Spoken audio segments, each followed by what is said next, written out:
Buenos días, gracias por su puntualidad y su presencia.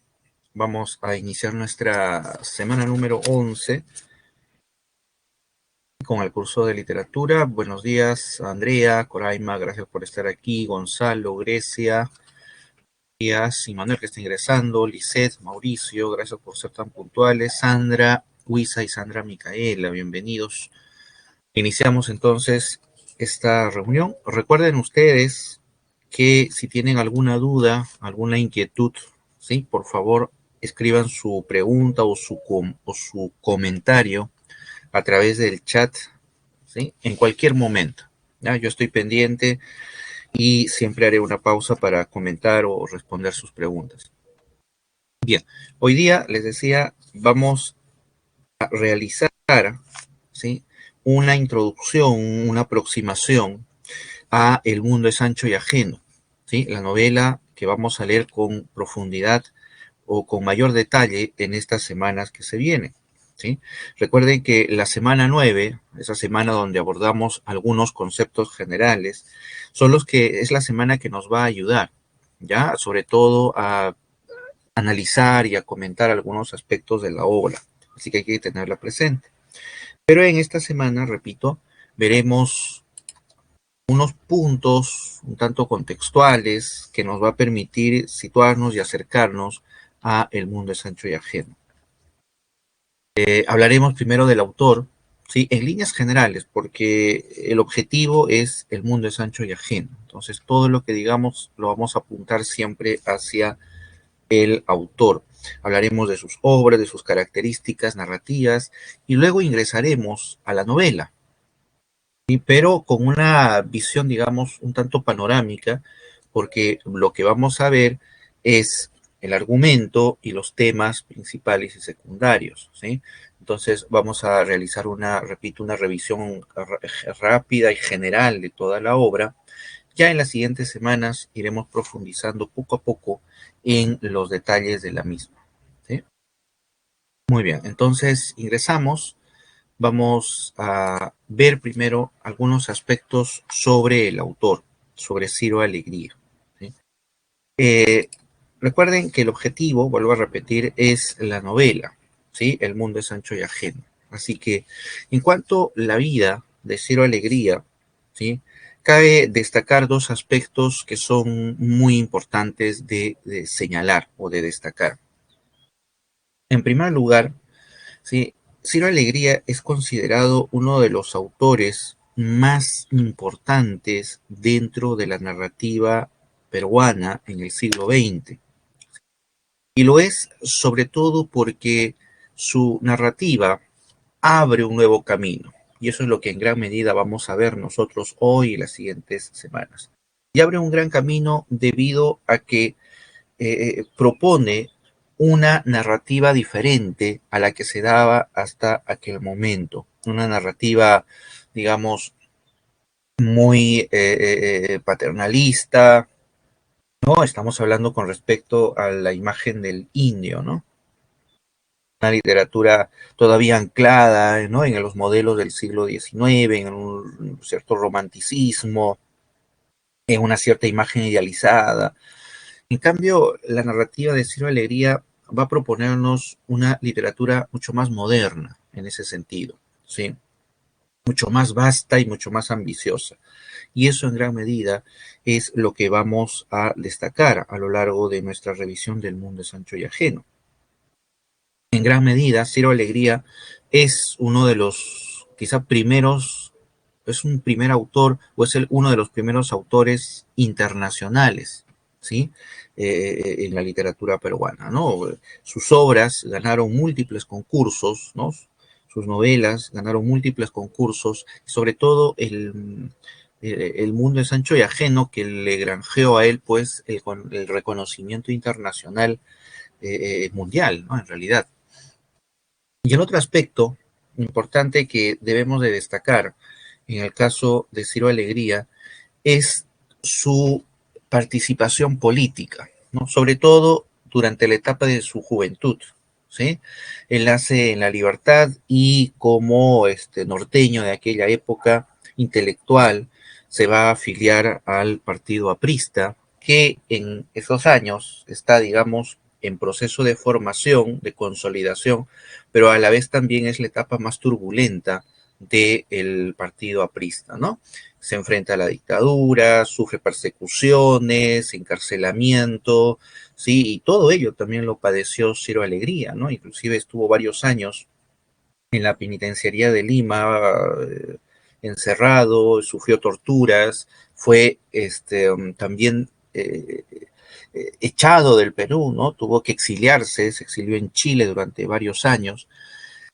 Eso es muy importante de tener en cuenta porque nos da un perfil del narrador, ¿ah? Porque los textos de Ciro Alegría son textos de denuncia, son textos de una crítica política, una crítica social muy importante y sobre todo el mundo es ancho y ajeno. Entonces, ese factor no lo podemos dejar nosotros de lado cuando nos acercamos a leer El mundo es ancho y ajeno principalmente. No se trata simplemente de un texto que intenta recrear o capturar el mundo andino o que solamente se centra en una anécdota que es la lucha por la tierra y el abuso de un gamonal, sino que esos personajes son en el fondo los instrumentos con los cuales el autor está lanzando una crítica, está cuestionando un sistema social y un sistema político, ¿no? Y desde ese perfil hay que acercarnos también a la novela El mundo es ancho y ajeno. La producción narrativa de Ciro Alegría, ¿sí?, se constriñe básicamente en 4 textos que él publica: La serpiente de oro, Los perros hambrientos, El mundo es ancho y ajeno y Duelo de caballeros, ¿no?, que es un libro de cuentos. Estos 3 primeros textos, ¿sí?, conocidos también como la trilogía de la tierra en Ciro Alegría, versan como tema en común precisamente la relación del hombre y la naturaleza, ¿no? Tanto en La serpiente de oro como en Los perros hambrientos, esa visión está claramente resaltada, ¿no? La manera como el hombre se enfrenta a la naturaleza. Pero eso no significa que no exista una visión cuestionadora sobre los conflictos sociales, ¿no? La vida de explotación, la vida de miseria, ¿sí?, que atraviesan sus personajes, son el testimonio, son la denuncia, en realidad, ¿no?, de esa sociedad que lo margina y lo explota. En La serpiente de oro, ¿no?, el gran personaje, por decirlo de alguna manera, es el río, ¿no? Este río Marañón, ¿sí?, que es el destino de los personajes, ¿no? Les da la vida, les da la muerte, y en ese enorme retrato se nos muestra también, ¿sí?, la terrible existencia de estos personajes sometidos, ¿sí?, al abuso y a la explotación. En la novela Los perros hambrientos también encontramos esa misma temática, digamos. Encontramos a través de la imagen de los perros, ¿no?, la metáfora del sufrimiento de los pobladores que atraviesan una terrible sequía y cuya existencia, ¿sí?, está regida por una tierra que ya no es fértil y por lo tanto sus penurias, que son graves, se ven intensificadas desde la perspectiva de los animales, ¿no?, los perros, de tal manera que nos describe entonces con una enorme intensidad todas las tragedias y todos los males sociales también que envuelve a ese pueblo andino. Entonces, tanto en una como en La serpiente de oro, como en Los perros hambrientos, Ciro Alegría nos va mostrando dos grandes temas, ¿no? Uno es la relación del hombre con la naturaleza, es decir, la manera como se vincula y se enfrenta a esa naturaleza, y dos, los conflictos sociales, ¿sí? La novela El mundo es ancho y ajeno, dentro de este panorama que estamos planteando, va a descollar significativamente. ¿Por qué? Porque es la novela más ambiciosa de Ciro Alegría, ¿sí?, en toda su literatura. Es una novela cuyo volumen es muy significativo, ¿no? Tanto La serpiente de oro como Los perros hambrientos son novelas bastante breves. El mundo es ancho y ajeno, como ustedes habrán dado cuenta, es una novela voluminosa, es una novela de más de 600 páginas. Y eso es debido a qué? A que la novela no se concentra, y ustedes habrán dado cuenta en El mundo de Sancho y Ajeno, la novela no se concentra en el conflicto entre la comunidad de Rumi y la hacienda Omay, es decir, Álvaro Amenábar. No es simplemente la lucha por la tierra, digamos, la anécdota central, sino que a partir de esa línea narrativa vamos a encontrar nosotros historias, ¿sí? Que si bien surgen de ese conflicto, corren paralelas, historias que nos narran los periplos que tienen que atravesar muchos comuneros, por ejemplo, cuando salen de Rumi y algunos se van a la selva, otros se van a la costa, algunos se van a la ciudad, y entonces en esas historias la novela nos va abriendo la visión. Ya no es simplemente, ¿no? La lucha de este poblador rural o andino, ¿sí? Frente a una circunstancia de la naturaleza o frente a un conflicto social, como en las dos anteriores, sino que la visión se abre en una pretensión de totalidad, en una pretensión de mostrarnos todas esas variantes, todas esas formas en las que un sistema cruel explota al sujeto marginal, al sujeto andino. En ese sentido, El mundo de Sancho y Ajeno es una novela que pretende captar en su totalidad el conflicto social, ¿sí? De la época y convertirse de esa manera en una denuncia contra un sistema que destruye, ¿sí? Al hombre andino. Y en su intención nos describe también cómo ese sistema está engarzado en todas las dimensiones y en todos los estratos de nuestra sociedad. Por eso la mirada enorme, como la de un enorme mural que nos presenta la novela. Entonces, de esa manera, El mundo de Sancho y Ajeno, repito, sobresale frente a todas las demás obras de Ciro Alegría y desarrolla precisamente con ellas ese conflicto social. Muy bien, desde esa perspectiva vamos a acercarnos nosotros a El mundo de Sancho y Ajeno, ¿no? Resumiendo, uno, la visión política que nos propone la obra, ¿no? A partir de la propia vida política del autor, y dos, la ambiciosa mirada que pretende darnos de nuestra realidad, ¿no? Y en ese sentido, El mundo de Sancho y Ajeno es la primera novela, es la primera novela de tamaña envergadura. ¿Sí? Antes las novelas se enfocaban en aspectos muy concretos, en anécdotas muy centralizadas, en visiones acaso superficiales. El mundo de Sancho y Ajeno es la primera novela que intenta, con una profundidad y una amplitud enorme, entender nuestra realidad. Y ese es el gran logro del escritor Ciro Alegría. Muy bien. Con esto nos vamos nosotros a hablar entonces ahora de manera un poco más profunda sobre las características narrativas de Ciro Alegría. Ya habíamos estado nosotros mencionando en la clase pasada algunos aspectos, ¿ya?, de la importancia de la narrativa de Ciro Alegría. Aquí vamos a mencionar algunos más, pero recuerden siempre fijándonos en la obra El mundo de Sancho y Ajeno, que es nuestro tema central. Eh, Queda claro que Ciro Alegría, por su producción, es considerado el más importante exponente del indigenismo ortodoxo tradicional, ¿no? Ciro Alegría solía decir, ¿no? Haciendo referencia en realidad a un pintor, Sabogal, decía Ciro Alegría, ¿no? El hombre íntegro es un hombre indigenista, decía. La temática indigenista para él era un recorrido, era un camino que debía de tomar la literatura, ¿no? Y es por eso, en gran medida, que toda su literatura le encausa en esa ruta, ¿no? Y así él, por eso, se convierte en uno de los grandes exponentes, en uno de los grandes motivadores del indigenismo en el Perú. Ahora, uno de los grandes logros o distintivos de la narrativa de Ciro Alegría es no solamente su poder denunciatorio, sino también este indigenismo documental que se refiere. ¿A qué se refiere esta idea del indigenismo documental?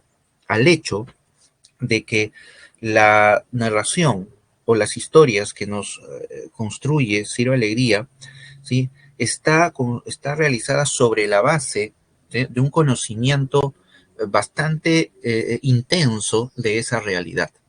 En el mundo de Sancho y Ajeno, por ejemplo, si bien no existe Rumi, no existe Rosendo Maki, son personajes de la ficción de Ciro Alegría, el hecho que él narra, ¿sí? Las circunstancias, los problemas, ¿sí? Son perfectamente reconocibles en la realidad de aquella época y Ciro Alegría se empapa de ese conocimiento, ¿no? Entonces es un indigenismo de investigación, es un indigenismo que se acerca, ¿no? A recoger esa información, a verificar esa fuente y en gran medida eso es también algo que permite la distinción de esta obra. La obra presenta, dice, ¿no? La subjetividad del indio y los problemas que aquejan a la comunidad campesina, ¿no? Que ese va a ser sobre todo el tema central de todas sus obras, como estamos viendo. Plantea la lucha en favor del indio y su revalorización intelectual. Aquí hay un detalle que hay que destacar, que tiene que ver con la revalorización intelectual del sujeto andino. Recordarán ustedes cuando hablábamos hace algunas sesiones con respecto a la narrativa del realismo, es decir, de fines del siglo XIX. Y ahí destacábamos cómo estos pensadores, estos escritores ilustrados, propusieron un proyecto de renovación social dentro del cual se incluye, ¿sí? Como integrante o como elemento a los indígenas, al indio, mejor dicho. Pero esa inclusión, decíamos, se basa sobre la base de su educación, perdón, ¿sí? Sobre la educación del indio. Entonces, esa idea que muestra, digamos, un carácter inclusive paternalista, en gran medida se recoge también en el texto de Ciro Alegría, claro, sin ese paternalismo del siglo XIX, pero está también en los personajes, ¿sí? Este espíritu, en la obra, ¿no? Este espíritu de reivindicación del indio a través de la educación. Es muy sintomático, por ejemplo, de esta idea que la población, recuerden ustedes el primer capítulo de la novela, la comunidad de Rumi trabaje en conjunto para construir el colegio, es decir, para construir la escuela, ¿ah? Y lo hacen con el deseo, el anhelo de que sus hijos, ¿no? Se eduquen y se conviertan en abogados y de ese modo no ayuden a la comunidad y la defiendan, etcétera, etcétera. Estamos entonces ante una narrativa que ve, ¿sí? A la educación como una manera de reivindicación, como una forma de reivindicación, pero aquí es lo que hay que aclarar, no con la intensidad o con el carácter paternalista que encontramos en los narradores del siglo XIX, ¿no? Lo menos que hay en el mundo de Sancho y Ajeno es paternalismo, ¿sí? Ahí la visión del indio no es sumisa, es un indio aguerrido, es un indio que defiende, es un indio que se enfrenta, ¿no? Y en ese sentido, Ciro Alegría deja definitivamente atrás esa visión sumisa del indio. Y otra característica es que nos propone la identificación del ser humano con el paisaje. Eso es algo que hemos visto y lo mencionábamos hace un momento cuando referíamos las tres novelas principales de Ciro Alegría. No en todas, inclusive en El mundo de Sancho y Ajeno, la naturaleza es un factor clave. ¿Sí? En La serpiente de oro, en Los perros hambrientos, en El mundo de Sancho y Ajeno, la relación del hombre con la naturaleza es marcada absolutamente, ¿no? Y más todavía en el mundo de Sancho y Ajeno, ¿no? Porque la comunidad sobrevive gracias a la tierra, ¿no? Y ese va a ser, digamos, el vínculo que se va a destacar sobre todo. Muy bien, con esta mirada general que nos entrega un repaso breve por el autor y sus obras, ingresamos entonces ahora a la obra El mundo es ancho y ajeno. Ahora, antes de ingresar a esta obra, ¿sí? Es necesario un pequeño contexto. ¿Por qué? Como ya queda claro, la obra tiene un carácter denunciatorio. Tiene la intención de criticar, de cuestionar un sistema social, un sistema político que está constituido para abusar y explotar al sujeto andino. Entonces es necesario hacer una alusión a ese contexto rápidamente para observar cómo la novela apunta a ese tema. El contexto al cual se refiere la novela es un fenómeno que ocurría en la primera mitad del siglo XX, que era la usurpación de las tierras de las comunidades andinas por parte de las haciendas. Todas estas comunidades, ¿sí?, perdían sus tierras, ¿sí?, por el efecto de la absorción de las haciendas y traían como consecuencia, ¿sí?, la aniquilación de las comunidades, puesto que la tierra es su medio de subsistencia. Y entonces ese mundo de las comunidades, ¿sí?, que eran sometidos a trabajos extremos y a la pérdida de sus tierras, se desvanece. Ese sistema es el gamonalismo, ¿sí?, que en gran medida la novela de Ciro Alegría busca retratar. El gamonalismo es un término que se suele usar para interpretar la, eh, el sistema, ¿sí?, que se desarrolla en el medio rural a inicios del siglo XX. El gamonalismo tiene sus vínculos con el feudalismo, ¿no?, que es el modelo que nos traen los españoles y América, ¿no?, y que se instala, ¿sí?, en la zona rural. La estructura básica del gamonalismo se sostiene entonces sobre esa imagen del señor, ¿sí?, y los siervos, el amo de la tierra, ¿sí?, cuya propiedad no solamente no solamente se constriñe a la tierra, sino también a sus propios súbditos. En ese sentido se convierte en un amo, ¿no?, en un ser supremo. Muy bien, el gamonal parte de esa imagen, pero tiene elementos que se añaden y que en gran medida lo distinguen. El gamonal no solamente tiene un poder dentro de ese territorio, dentro de sus tierras, ¿no?, y es el amo, es el señor frente a sus criados o sirvientes, sino que su poder se expande, ¿sí?, su poder se ramifica, ¿sí? Recuerden ustedes a Álvaro Amenábar, que es aquí el personaje emblemático de ese sistema del gamonalismo. Álvaro Amenábar, en primer lugar, quería explotar, ¿sí?, una mina, ¿sí?, una mina que no solamente lo iba a hacer rico, sino muy poderoso, ¿sí? Y además, él tenía ambiciones políticas, ¿ya? Tal es así que inclusive su hijo, ¿no?, participa inclusive y logra, ¿no?, ingresar. Tenemos a un personaje cuyas ambiciones y cuyo poder no se restringe solamente al ámbito de la tierra, sino que se infiltra en todos los estratos sociales e impregna todas las estructuras. La novela El mundo es ancho y ajeno, les comentaba hace un momento, nos describe de una manera ambiciosa todos los espacios del Perú, ¿no? La sierra, la costa, la selva. ¿Por qué lo hace?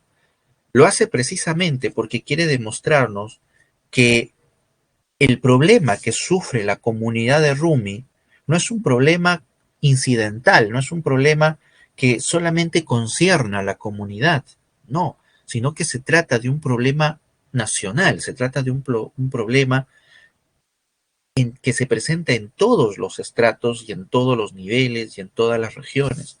Y es por eso que la novela acompaña a los personajes, repito, que se van a la selva, que se van, porque pretende mostrarnos que el problema que sufre Rumi, repito, es un problema que nos atañe a todos, que nos envuelve a todos, ¿no? Y es que eso en el fondo es el gamonalismo.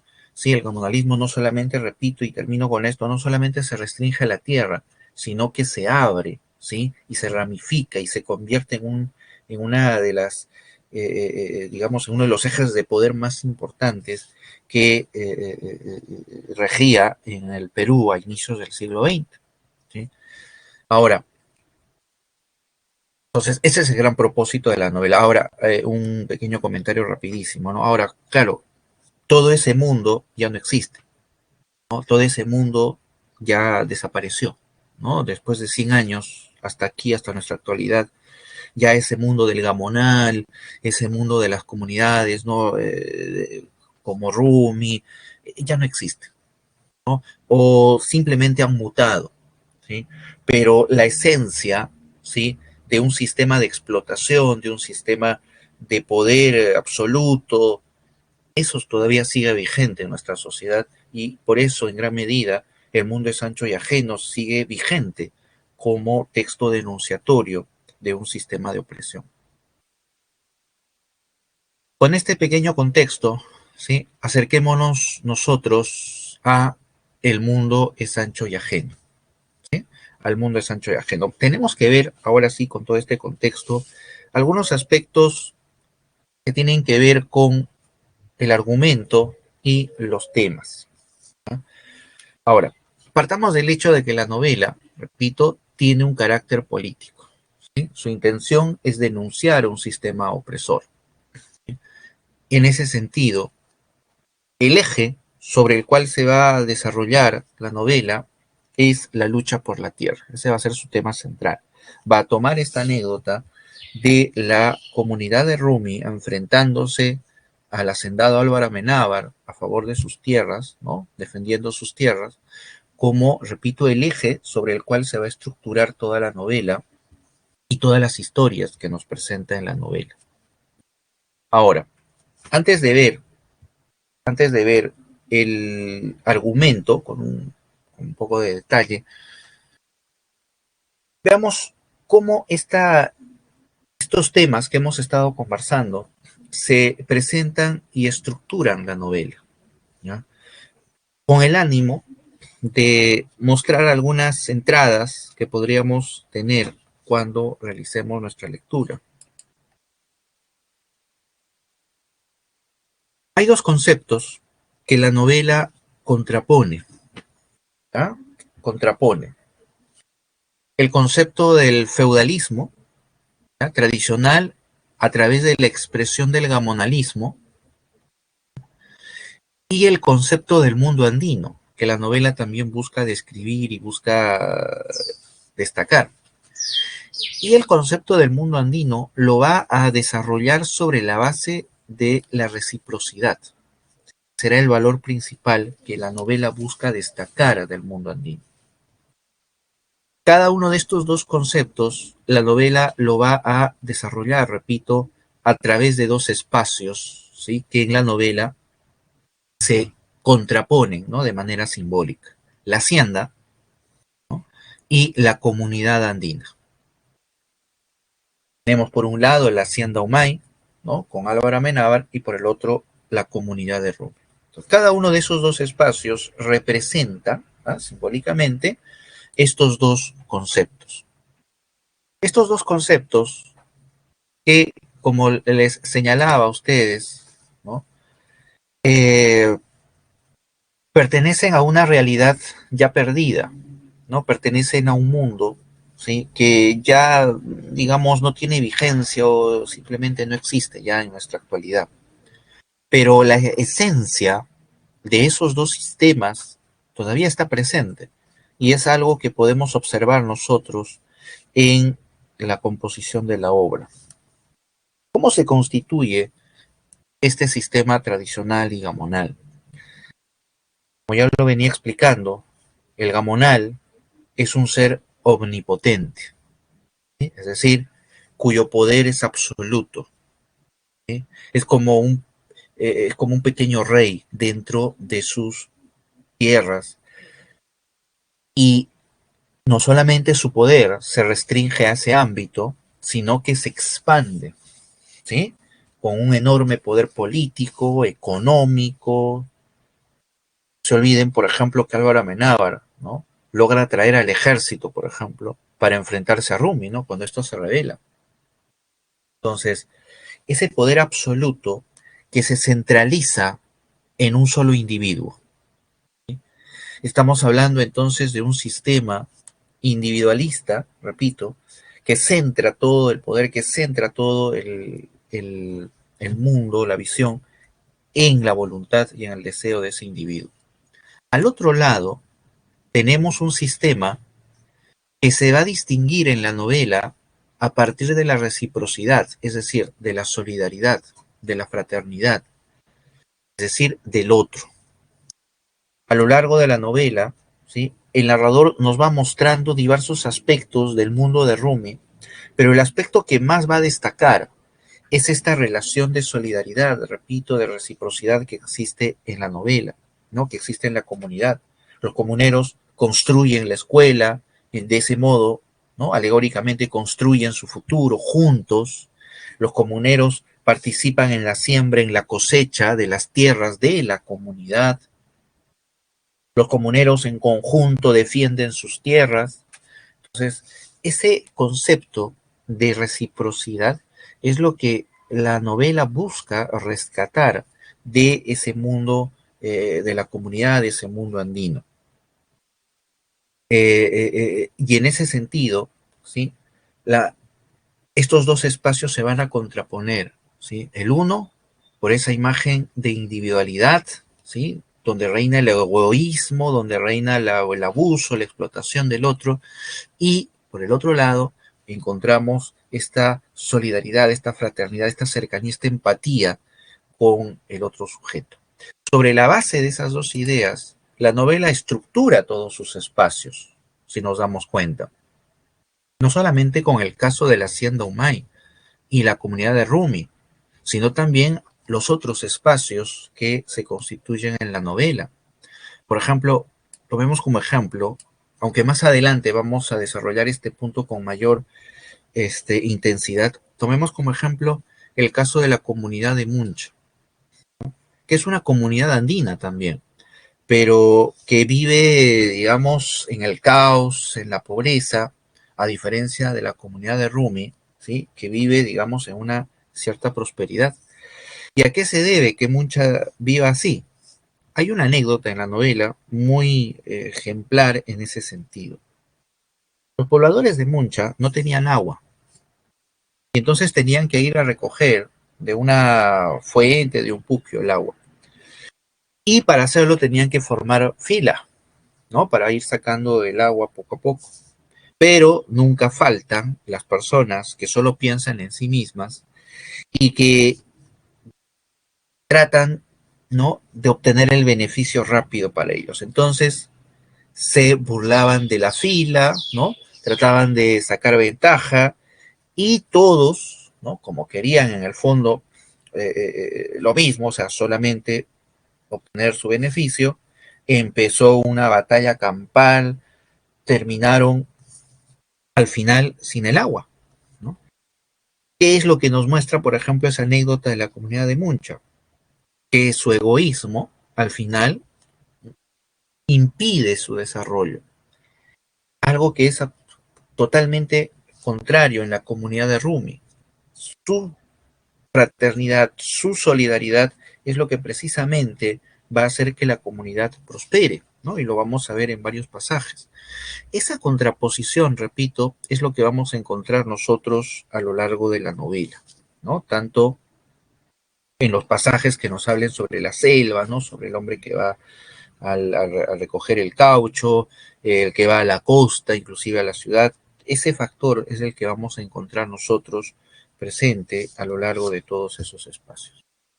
Muy bien, con ese contexto general, ¿sí?, vayamos ahora a ver el argumento de El mundo de Sancho y Ajed. Recuerden que esta revisión panorámica del argumento de la novela, ¿ya?, tiene como principal objetivo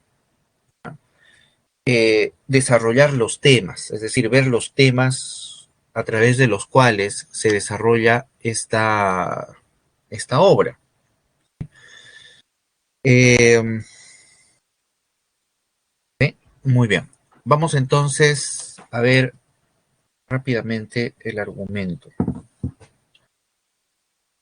La novela empieza cuando Rosendo Maki, ¿sí?, marcha hacia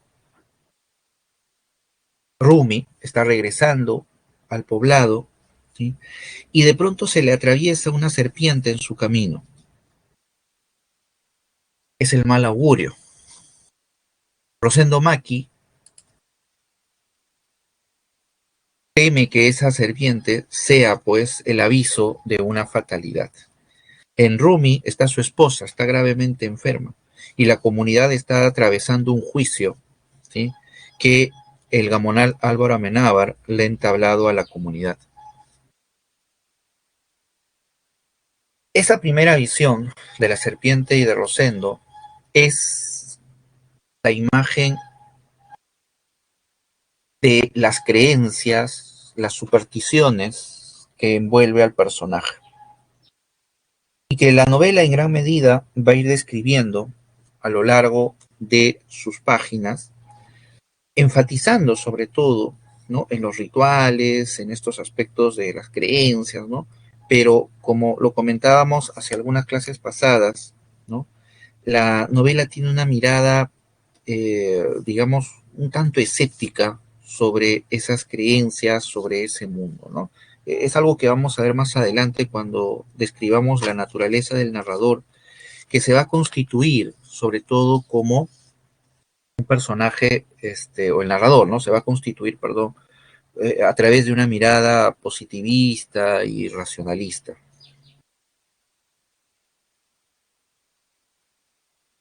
Álvaro Amenábar le ha entablado un juicio a la comunidad de Rumi acusándolos de haberse apropiado de sus tierras.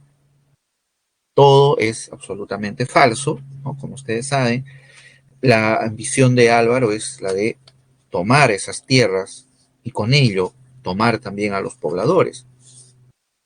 Para ello ha usado todo su poder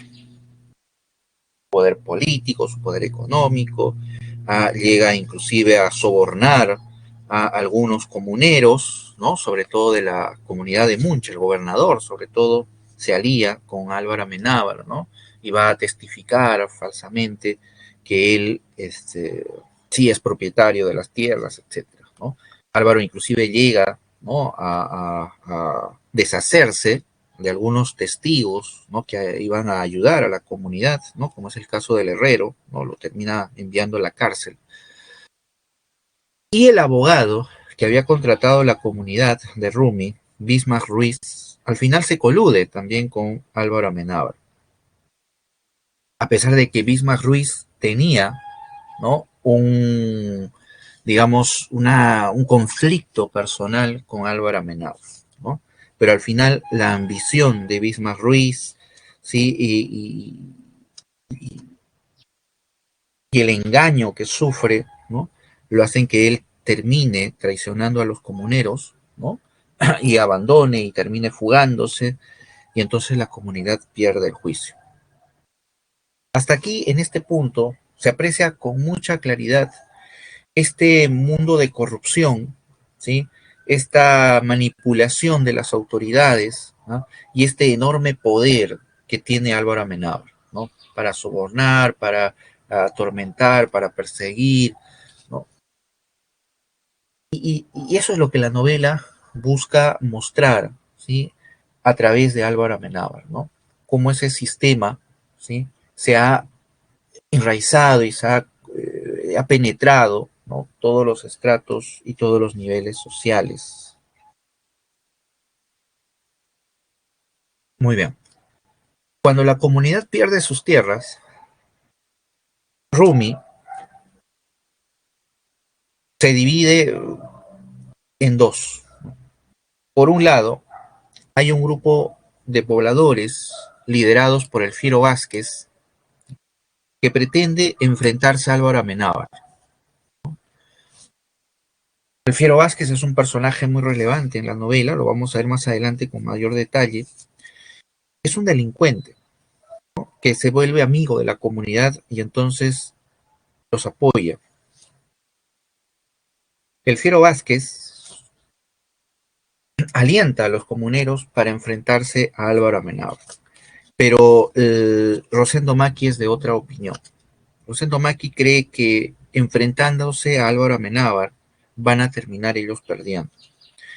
Rosendo sabe que Álvaro Amenábar puede traer al ejército y los pobladores de Rumi no van a poder nada contra el ejército, ¿no? Y más, sobre todo, porque Álvaro Amenábar había logrado quitarles a todos sus armas, así que no tenían con qué defenderse. Así que Rosendo, queriendo salvar la comunidad, prefiere dejarle las tierras a Álvaro e irse a vivir a otro lugar. Que eso es lo que al final sucede, ¿no? Y en aquel capítulo donde se describe, ¿no?, la entrada de Álvaro Amenábar a la comunidad, mientras los comuneros están en los cerros, lejos, observando, sin embargo, es un momento donde se demuestra que sí, pues en gran medida Rosendo Maki tenía razón, porque cuando Álvaro Amenábar ingresa, trae consigo, ¿sí?, a los gendarmes, ¿no? Y ellos traían consigo una ametralladora, ¿no?, que demuestra su poder, ¿no?, con uno de los pobladores, ¿no?, inclusive con uno de los hombres del Fiero Vázquez, ¿no?, uno de los pobladores de Rumi, al ver indignado cómo, ¿no?, ingresaba Álvaro Amenábar, cómo tomaba sus tierras, monta su caballo y embiste a esa comitiva. Al verlos, ¿no?, al verlo, le disparan con la ametralladora y la ráfaga de balas, ¿no?, la novela lo describe así, lo hace pues pedazos. Entonces la evidencia para todos es que la comunidad no iba a poder, pues, ¿no?, enfrentar a Álvaro Amenábar, y la decisión de Rosendo Maki fue la correcta, ¿no? Eso es lo que al final se percibe en ese capítulo. Y entonces la comunidad se va a vivir a otro lugar, a un lugar llamado Yanañahui, ¿sí?, que tiene una laguna, está como a las faldas de un cerro. El problema de esa zona es que es un pedregal, ¿no? Es un lugar inhóspito, el viento es helado, no pueden sembrar, los animales no pueden comer, ¿no? Y Rumi empieza un periodo de decadencia. Ese periodo de decadencia va a venir acompañado de la salida de muchos comuneros hacia el exterior para buscar sobrevivir. Y es ahí donde se empiezan a relatar una serie de historias, ¿sí?, que nos lleva, por ejemplo, a la selva, ¿no?, con el caucho, nos lleva a la costa con las haciendas de azúcar, nos lleva a la ciudad inclusive. Son historias que nos muestran, repito, la intención de estos pobladores de tratar de sobrevivir, ¿no?, de tratar de encontrar. Lo significativo de todas esas historias es que ninguna termina satisfactoriamente. Algunas terminan en tragedias terribles, ¿no?, con la muerte del comunero, o una vida, o al final terminan llevando una vida, ¿no?, miserable, o a pesar de que el comunero termine viviendo en un lugar relativamente apacible, no siente una satisfacción, ¿no? Porque al final vive sometido a un abuso. En gran medida, ese recorrido de todas las historias nos va mostrando a nosotros que el poblador, el comunero, no puede ser feliz fuera de su comunidad. La novela en ese sentido nos señala que el único espacio donde el comunero puede ser feliz es en la comunidad andina. De ese modo, la novela exalta, ¿no?, la imagen de ese espacio frente a todo lo demás, ¿no? Muy bien, en ese periodo es cuando muere Rosendo Maki. Lo acusan de abigeo, lo encierran en la cárcel, y su lealtad al final hará que termine muerto, ¿no? Porque en la cárcel lo van a torturar con la intención de que delate al Fiero Vázquez, ¿no?, quien había logrado escaparse de la prisión, y Rosendo había sido el único testigo. Con la muerte de Rosendo Maki termina toda una etapa en el mundo de Rumi. Una etapa que está marcada sobre todo por esta visión o este apego a las creencias, a las tradiciones, ¿ya?, que es el mundo que, digamos, la novela exalta, ¿no?, y que es duramente dañada por las ambiciones del hacendado. Benito Castro, ¿sí?, va a mostrarnos una etapa diferente en Rumi. La naturaleza de Benito Castro es muy significativa y por eso hay que destacarlo. Él nace en Rumi, él es un poblador de Rumi, pero que ya joven tuvo que abandonar, tuvo que huir de la comunidad después de, bueno, terminó matando a su padre y huye con la ayuda de Rosendo, ¿no? Porque Rosendo reconoce que Benito Castro actuó en defensa propia. Así que Benito se va, llega a la costa, ¿no? Por las haciendas de azúcar y luego llega a la ciudad, a Lima. Y es en la ciudad donde Benito se transforma, ¿sí? Se convierte en un personaje más pragmático, aprende a leer y escribir, por ejemplo, y se involucra con las luchas sindicales. Y Benito comprueba que la miseria que él observó, ¿no? En todos los lugares, ¿no? Donde estuvo, es algo natural, digamos, en esa realidad.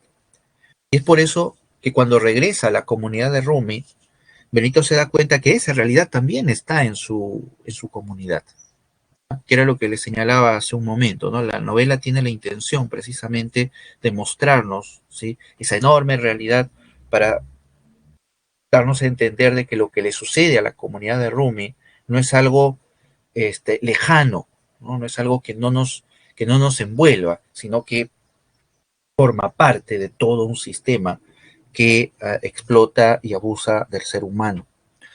Cuando Benito regresa a la comunidad, regresa con otra mentalidad, ¿sí?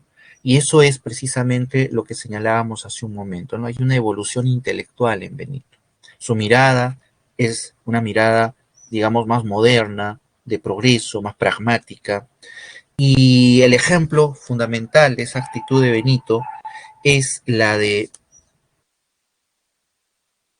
dejar atrás las tradiciones, ¿sí? Hay una anécdota muy ejemplar de este aspecto de Benito, ¿no?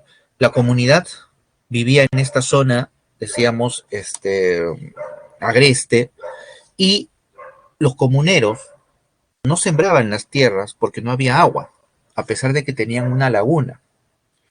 Pero no se metían con la laguna porque creían que en la laguna había un demonio, y entonces no querían perturbar.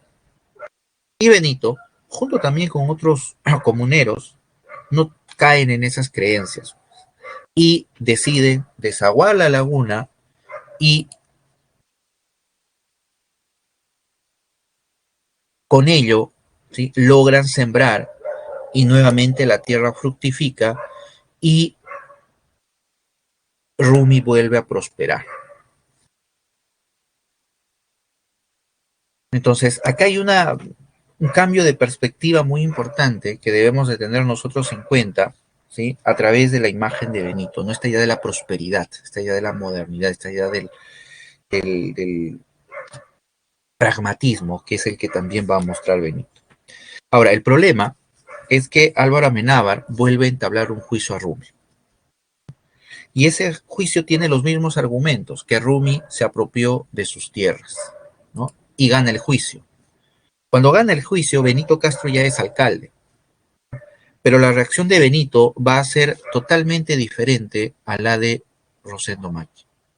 ¿Por qué? Porque Benito Castro se ha dado cuenta de que Álvaro Amenábar no quería las tierras de Rumi. Álvaro Amenábar quería a Rumi. Lo que buscaba Álvaro Amenábar era quitarle las tierras a Rumi para que estos, al no tener con qué comer y vivir, tengan que buscar trabajo en la hacienda. Y entonces así él los iba a explotar en la hacienda y en la mina, que era su proyecto. Entonces Benito Castro se da cuenta de que para salvar a la comunidad, ¿sí? Tenían que defender la tierra. Rosendo Maki creía que tierra y comunidad eran dos conceptos separados. Rosendo Maki creía que dejándole las tierras a Álvaro iba a salvar la comunidad, ¿no? En cambio, Benito se da cuenta que no, que en el fondo lo que busca ese sistema que representa Álvaro Amenábar es a los comuneros, es explotar a los comuneros. Y entonces Benito asusa a los comuneros para tomar las armas y enfrentarse al Gamonal. Pero Álvaro Amenábar trae al ejército y el ejército va a barrer con los comuneros. En el último capítulo de la novela, el ejército empieza a matar a los comuneros. En la última escena, Benito Castro ingresa a su casa, abre la puerta mientras en los cerros se escuchan los disparos que están matando a los comuneros.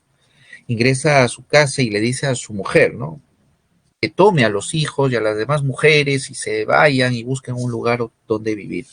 Su esposa solo, bueno, se queda congelada y le dice y le pregunta, ¿no? Y le dice a Benito, ¿no? Pero le dice a dónde, ¿no? ¿A dónde nos vamos a ir?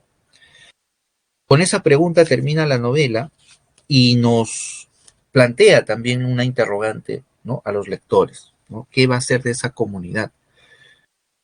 Queda claro que Rumi va a desaparecer, queda claro que Rumi se va a extinguir, pero la pregunta, ¿no? Interpela al lector. Y la interpela porque esa pregunta viene acompañada de una idea que la novela repite y repite, sobre todo en boca de Benito Castro, ¿no? El mundo será todo lo ancho que quieran, pero siempre será de otro, dice Benito Castro. En ese sentido, la novela se yergue como un texto de denuncia contra un sistema que está destrozando a las comunidades y con ella está destrozando un mundo, ¿no? Y eso es lo que la novela sobre todo está, repito, denunciando y criticando. Muy bien, esa es la visión general que podemos tener de la novela en cuanto a sus argumentos y también sus temas, ¿no? Hemos visto cómo el tema de la comunidad como lugar de fraternidad y solidaridad es uno de los ejes que se articula en el texto. También la justicia a favor de los gamonales, que es otro de los temas importantes, ¿no? Eso está claramente expresado a través de Álvaro Amenábar y cómo todos sus tentáculos, sus poderes logra pues corromper al juez, al gobernador.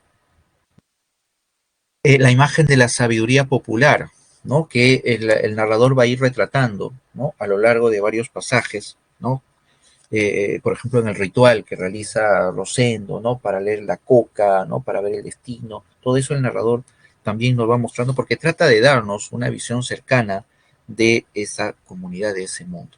Y la corrupción de los funcionarios, ¿no? Que viene a ser también otro tema que se vincula con ese poder absoluto y enorme del Gamonal.